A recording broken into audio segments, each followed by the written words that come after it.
आपका हमारे चैनल पे स्वागत है। इस वीडियो में हम आपको बताएंगे कि भाई भगवान और भक्त क्या दोनों बराबर है या दोनों में बड़ा कौन है या दोनों ही बराबर हैं। और ये बताने से पहले मैं ये भी कहना चाहूँगा कि omja.com और shivago.com हमारे दो ऐसे साइट्स हैं जहाँ पे आपको सारी चीज़ें जेन्युइन, ऑथेंटिक और लैब सर्टिफाइड मिलेगी। तो चलिए हम शुरू करते हैं। तो भाई सबसे इम्पोर्टेंट चीज़ तो ये है कि संसार में जीवन जीने का सबसे समझदारी भरा तरीका है हमेशा भक्ति की अवस्था में रहना। एक कारण तो ये है कि लोग बस भक्त होने का ढोंग करते हैं, दावा करते हैं। तो ऐसे लोग तो भक्त हैं ही नहीं, वे बस जबरदस्त प्रशंसक हैं। उन्हें आप बस फैन के रूप में देख सकते हैं, लेकिन आमतौर पर उन्हें भक्त की तरह समझ लिया जाता है। मैं आपको एक घटना बताता हूँ, हमारे शास्त्रों में इसका वर्णन है। एक बार शुक्र जी ने पूछा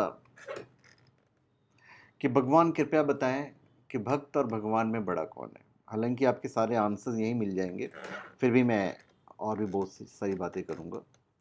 तो व्यास जी ने कहा कि मामूली बात है, तुम में और मुझ में कौन बड़ा है। तो शुक्र जी कहते हैं कि आप बड़े हो।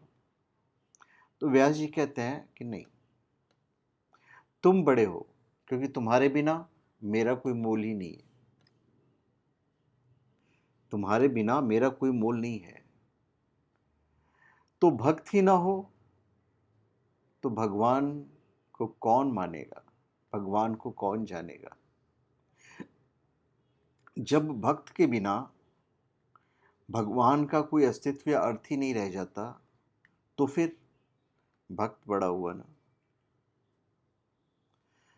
अभी सारी ये भक्त और भगवान में भक्त बड़ा होता है, इसलिए भक्ति आपको नहीं छोड़नी है। सहज और सशक्त भक्त बने रहिए।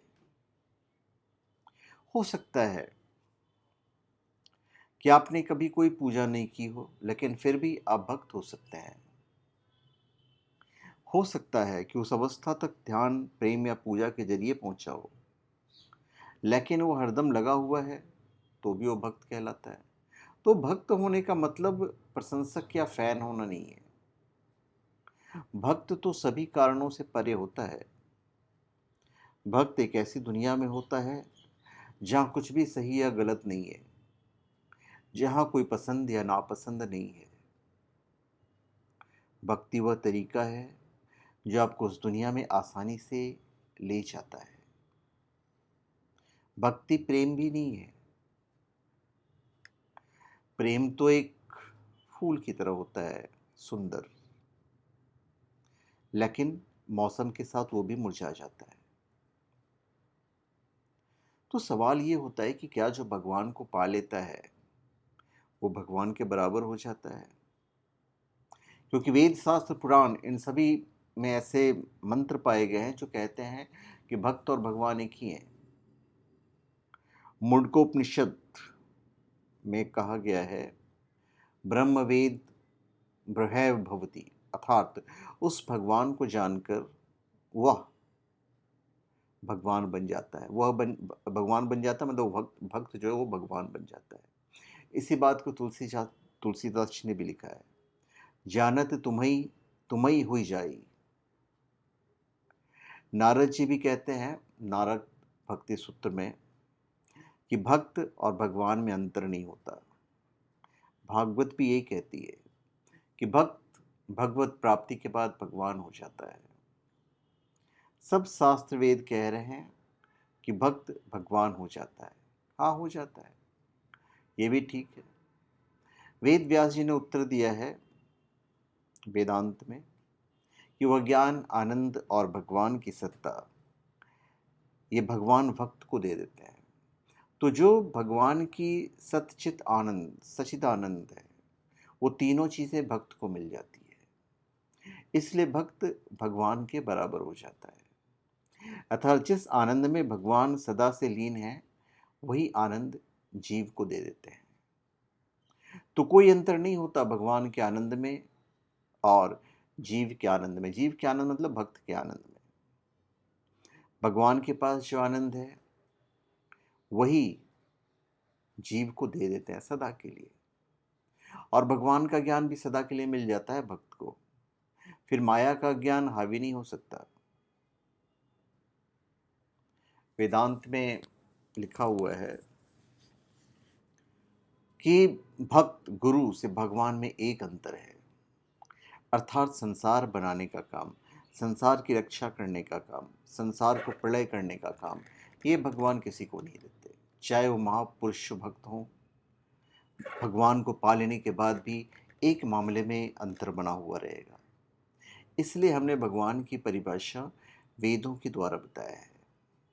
जिससे संसार उत्पन्न हो, जिससे संसार का पालन हो, जिसमें संसार का लय हो, वही भगवान है। जो मुक्त हो जाते हैं वो भी भगवान नहीं बनते।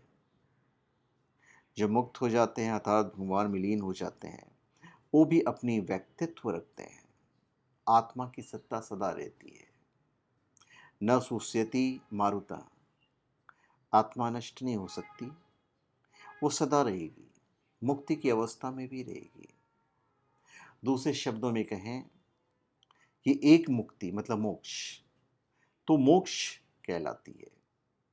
तो जिसके अनुसार आत्मा भगवान में मिल जाता है, लेकिन आत्मा की सत्ता है वो सदा रहेगी मुक्ति की अवस्था में।